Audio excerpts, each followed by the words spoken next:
Сәлеметсіңдер ме оқушылар? Бүгін мен сендерге ұлттық бірыңғай тестте кездесетін изопроцестердің графигін тез табу тәсілін көрсетемін.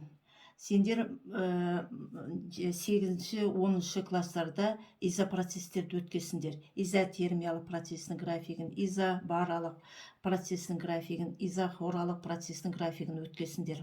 Мынаны бәрін естеріңде бар шығар деп ойлаймын. Енді бізде мынандай есеп берілген: тез суретте изобаралық процестерді көрсететін графикті табыңдар дейді. Енді біз мына 3 графикті байқаймыз. Бірінші графикті байқайық. Бұл қысымның көлемге тәуелділік графигі. Демек, бұл изопроцесс қайсы екенін дәлелдеуіміз керек. Бұл изотермиялық процеске жатады график. Изотермиялық процесте графикті қараймыз, процестің өз график былай өтеді, изотермиялық процестікі. Енді бірді байқаймыз. Бір бізде изохоралық процестің графигі екен. Бір. Сонда 3 бұл изобаралық процестің графигі болады. Міне жерде белгілеп қоямыз. Келесі қысымның температураға графигі берілген. Демек, қысымның температураға графигі берілетін болса, бұл бізде изохоралық процестің графигі.